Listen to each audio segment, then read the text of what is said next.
Alright, so what we got here is a couple of my amps that we run through for both recording in the studio, and I think I've used all these live before. I don't know if I've used the 2B yet, but all these I've used live, and then you can hear them on our records too. The Mark III and the Mark IV are both on the first record, and then we're going to use all these here, introducing the 2B here on our second record here. So let's start over there on my right here. We got a 1990, I believe from paperwork if I remember, number 436 in production. Mesa Boogie Mark IV Revision A. And this thing is my mainstay. It's what I use most live. Part of that's because the sound is incredible, and part of it's because it's got independent EQ from the clean and the overdrive channel. So it gives it a little more versatility live just with the click of the foot switch. Makes all that just that much easier. And also it has that, for some reason, the stage sound, it sounds incredible. Everything coming out of that freaking, no matter what cabinet I use, it just sounds huge. And it's tight, it's percussive, it's still got that boogie punch. It's tight as hell, it's mean as hell, but it just screams, man. It's awesome. And then moving back this way, this is the one I've had the longest. Trusty old Mark III. It's a green stripe, 1989. It is an absolute beast. It's a workhorse. It's built like a freaking tank. The thing, it weighs a ton. It's huge. It's mean. It kicks ass, man. I've had this here for a couple years, and it's been. See, I've used it live quite a few times, but it's got that shared EQ when you flip channels. So you'll be blasting if you got the gain turned up in volume 1, because that's how at least I get what I can find is that meanest sounding rhythm sound. But then I flip over to the clean channel, it's way too damn loud. It's got some crunch where I don't want it. So that's why live I'll play with the volume knob a little bit on the fiddle to try to combat that. But it's much easier with Mark IV. But this thing, you can hear it on the first record. It's probably the most aggressive sounding amp. It's got plenty of gain, but it's not that fizzy 5150 gain. It's a Mark III. If you know anything about it, you know what it does. It kicks ass. It's about as good as it gets. I don't know if I have a number 1, but man, that Mark III, it does something to me. I've had it for so long, and it sounds, I'll never get rid of it. Probably any of these, I'll probably never get rid of them, but damn, that Mark III, it's something else. It's the closest circuit-wise, and from what I can tell, tone-wise, to that classic 2C+.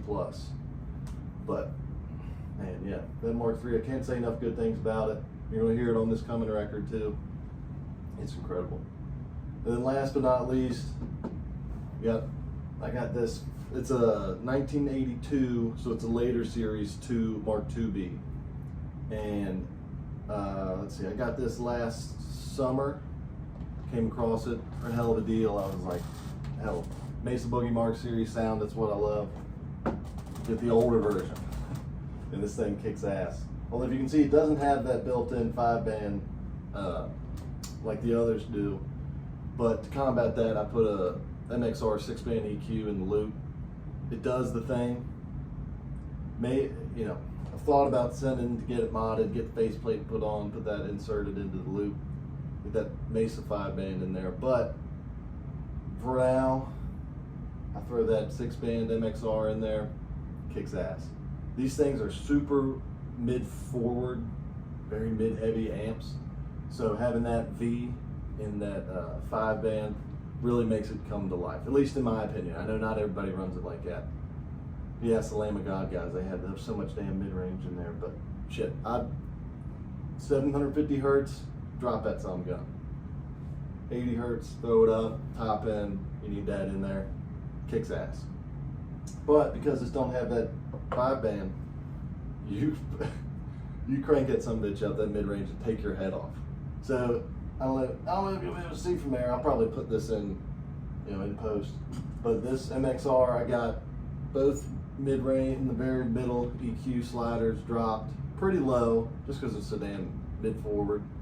And then I got the low end up, and I got, it's at like 3K or something, so it's not top end, but it's kind of that, there's something about boosting the 3K, 3 to 4K on guitars that just makes it freaking come to life, man. It kicks ass. But, so with this guy, it's got a little less gain. It's an older amps from '82. It wasn't exactly high gain metal back then. But this thing, for its age and for what it was designed to do, it is very impressive. I can get the metal tones I need from it just with having the EQ in there. Sometimes I'll throw an SD1 or Tube Screamer on the front end just to give it a little bit of extra grit. But shit, man, I mean, you dial this thing in right, put a little additional EQ in there, it comes to life. It absolutely, I mean, I'll put it up against 5150. I'm not a huge fan of the 5150s, but I'll put it up against, I mean, I think they're fizzy as hell. They're mean sounding, they're nasty as hell, but it's so damn fizzy. I think there's too much gain. It sounds like it's not my favorite sound, but shit. There's so many metal records with that 5150 on there that sound awesome, so whatever. I'm a Mesa guy if you couldn't tell, but yeah. And then down here for cabinets, I got a pair of vertical 212s. This one's loaded with the Black Shadow and an EV speaker on the bottom. I think it's an EV-M, if I remember correctly. Incredible sounding speaker. Might be my favorite one. It sounds beautiful. And then here's, this one's a couple years old. It's a vertical 212 with vintage 30s. You can't go wrong. Great sounding metal speaker. Really kicks ass, man. It's good stuff. Let's see here. Other than that, as far as settings go, which I might put this in post too, I'll show you where I got my EQ sliders and all that. But all the knobs, I got the gain decently high, both on the front end of with the knobs, and then the actual gain knobs themselves, the drive knobs. Decently high, I usually keep between like 7 or 8. Once I get into like the 9, 10 range, it starts to get a little, I don't know. I used to think more gain's better, but shit, if you want it to sound tight, you want it to sound mean with multiple tracks, you start layering guitars, you don't need quite as much gain.